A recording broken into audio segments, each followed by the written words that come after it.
One of my favorite things is to challenge that stereotype of my pet doesn't like to come to the vet. I love it when somebody walks through that door and they say, my pet is so happy to be here.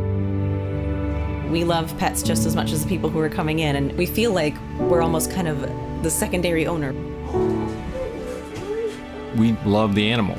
I think people see that and recognize that it's genuine.